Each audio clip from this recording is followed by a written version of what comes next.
যেহেতু শনিবার তাই ব্রেকফাস্ট করে নিয়ে একটু গিয়েছিলাম নার্সারিতে, ভেবেছিলাম একটু গাছ কিনবো, কিন্তু গিয়ে দেখলাম গাছের যা পরিস্থিতি তাতে ফুলওয়ালা গাছ না নেওয়াই ভালো এখন, আর প্রচণ্ড রোদ, তাতে গাছগুলো বেশ ভালো নেই। আর জবা ফুলও ভাবছিলাম নেব, তো সব ছোট ছোট ফুল পছন্দ হয়নি।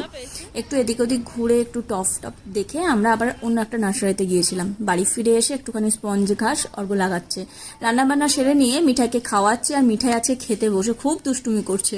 ও মায়ের সাথে এখন লুকোচুরি খেলবে, ও বাইরে থাকবে, মা গিয়ে ওকে একটু খেলা করবে, সেটাই চাইছে। দাঁত বের করে হাসছে। এরকম করে খাইয়ে টাইয়ে দিলাম, তারপরে একটুখানি শুয়েছিল। বিকেলবেলাতে তো মেয়েকে একটুখানি বাইরে নিয়ে যেতেই হয়, কারণ ওর ঘরে থাকতে চায় না, আর হাঁটতে ভালোবাসে, কোলে চাপতে চাই না। এদিকে একটুখানি ঘুরিয়ে নিয়ে পার্কিংয়ে নিয়ে এসে একটা বাচ্চা ছিল, তার সাথে কিছুক্ষণ খেলছিল। ওর সাথে যদি একটা বাচ্চা কেউ থাকে অনেকক্ষণ ধরে খেলে, কান্নাকাটি করে না, আর ওর একটু কান্নাকাটি কমও। এইভাবে মিঠাই সারাদিন খেলার মধ্যে দিয়েই থাকে, এভাবেই